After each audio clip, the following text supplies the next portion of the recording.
बड़े ज़हीन और जहांदीदा सहाफ़ियों के साथ आज की ये नशिस्त चल रही है और उसमें बड़े अहम तरीन सवाल उठाए जा रहे हैं। आमिर इलियास राना जो हमारे भाई हैं, सर सारा कुछ छोड़ छाड़ के मुझे सिर्फ एक बात बताइए कि एक परसेप्शन ये है कि मुस्लिम लीग नून जो है वो अगर फ्री एंड फेयर इलेक्शन हो जाए तो शायद सेकंड या थर्ड नंबर पे आएगी और पीटीआई नंबर 1 पे आएगी। आपके नज़दीक अगर फ्री एंड फेयर इलेक्शन होते हैं तो रिजल्ट कैसा देखते हैं आप? पंजाब का लेट सपोज बता दें पहले, वहाँ से कौमी असेंबली का भी, सूबाई का भी, आपकी असेसमेंट। कामरान भाई, मेरा मसला ये है कि हमारे यहाँ जब लोग गुफ्तगू करते हैं कि जी इमरान खान अंदर हैं, फ्री एंड फेयर इलेक्शन कैसे हो सकते हैं सर, और फिर मैं हमेशा ये कहता हूँ कि जब 2018 में नवाज शरीफ को अंदर करके फ्री एंड फेयर हो सकते हैं तो अब क्यों नहीं हो सकते? जो आपने बात अभी कही कि जिस शख्स ने फ़ौज के ख़िलाफ़ पूरी कौम को खड़ा करने की कोशिश की, नाकाम बगावत की, आप उसके लिए फेयर प्ले कैसे मांग सकते हैं? कि पहले मैं तो कहूँगा उसका केस फाइनल करें, ये बड़ी गलती हो रही है। ठीक, ये जो सारे के सारे, मैं यहाँ पे किसी का नाम नहीं ले रहा कि अपने आप के खामखा अक्लमंद समझते हैं कि हर चीज़ उनके ऊपर होने जा रही है। इशू ये है कि ये जिन लोगों से ये दिमाग साजी और जहन साजी करवाई गई, जो लोग इसमें आलाकार थे, उन सबको लंबा डालना चाहिए। क्यों भाई?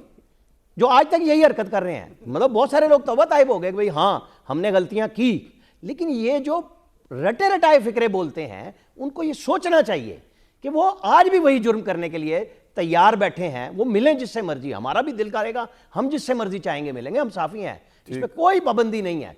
आप 8 फरवरी का इलेक्शन कह रहे हैं, मैं आपको 2-3 बातें बता देता हूँ सर।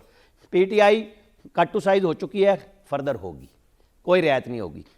पंजाब में आईपीपी वो होगी जो एमक्यूएम मैग्नेट की सूरत में सिंध में है और काफली कभी होती थी। अच्छा, ठीक है, इंटरेस्टिंग, आपने ये जहन में रखना है। ठीक है, यहां पे कोई धांधली नहीं करने जा रहा। ठीक है, पीपल्स पार्टी जीते, नून लीग जीते, आजाद जीते, इस्तेकाम पार्टी जीते, पीपल्स पार्टी पीटीआई पार्लियामेंटेरियन जीते, केपी की बात कर रहा हूं। जी जी जी, कोई कुछ नहीं करने जा रहा। आपने पहली मेरी बात सुन ली? जी सर। इसके बाद इनमें से जो भी जीतता है वो हर एक के लिए काबिल कबूल होगा। इलेक्शन फेयर एंड फ्री इस तरह से होगा जिस तरह 2018 में पॉइंट आ गया करवाया सर। गया। हसन अयूब साहब, ये जो लेवल प्लेइंग फील्ड के नाम सर बिल्कुल पे पॉइंट आ गया।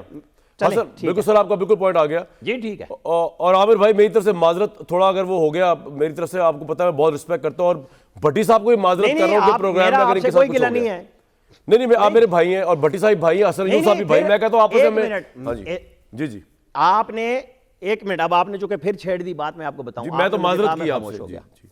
जो साहब आपके नहीं जो आपके नहीं पिछले उसमें कि आपने नहीं बोलना, मैं चुप हो गया, और दूसरे साहब को मौका मिला, उन्होंने समझा मैदान अकेला टक टक टक नहीं, फिर भी चुप रहा। मैंने यही कहा कि आपने मुझे खामोश कराया। ठीक, बस इतनी बात कर रहा हूं। थैंक यू आमिर भाई। अच्छा हसन अयूब साहब, सर इलेक्शन का रिजल्ट फ्री एंड फेयर अगर होते? सर इलेक्शन में मैं आपको, मेरी जो एनालिसिस है और जो असेसमेंट है इसमें और कुछ इन्फॉर्मेशन भी है।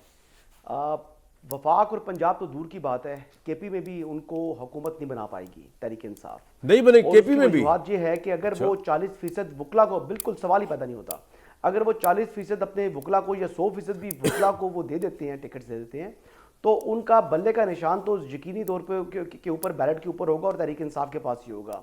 लेकिन इसके बावजूद वकला जो है ना वो केस लड़ते हैं, उनको इलेक्शन लड़ने का आर्ट नहीं आता। इलेक्शन जो है इटसेल्फ सर, लेकिन इमरान खान की पॉपुलैरिटी बहुत ज्यादा नहीं होगी कि वो कैंपेन लड़ने की जरूरत ही नहीं होगी, क्योंकि लोगों को परसेप्शन ये भी तो है कि नहीं।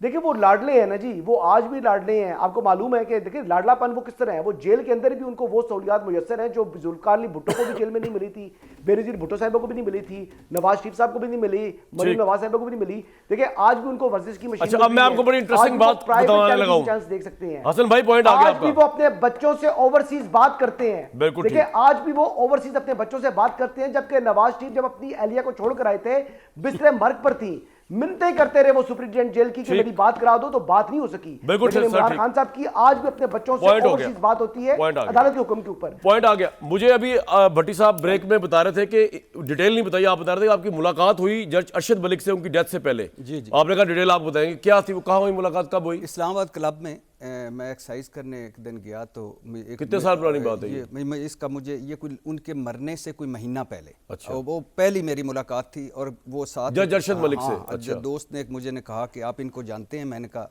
साथ बैठे हुए थे और वो यानी दोस्त गवाह आपका क्या मुलाकात? ठीक।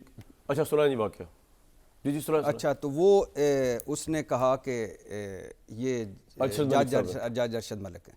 अच्छा मैंने कहा, मैं मिला, मैंने उससे पूछा, एक मुलाकात हुई, अगले दिन दोबारा मैंने उसको, वो आता था स्विमिंग करने और कोई एक्सरसाइज नहीं करता था, साइड पे चुप करके बैठा रहता। अरशद मलिक। एक दिन मैंने आकर उससे पूछा, मैंने कहा क्यों ये क्यों? उसने कहा कि इन लोगों ने, सियासी जमात के उसने नाम लिया, उसने कहा इन लोगों ने मेरी ज़िंदगी तबाह कर दी, मुझे बुराई का सिंबल बना दिया, मुझ पे मेरी बेटियां हैं, मेरी फैमिली है, मेरा सब कुछ है, मैंने ज़िंदगी में एक गलती की थी, उस गलती को ब्लैकमेल मुझे उस गलती से करके इन्होंने मुझे कहीं का नहीं छोड़ा और आज मेरा कोई फ़ोन नहीं उठाता। हाँ, मुझे 2 मरतबा हार्ट अटैक हो चुके हैं।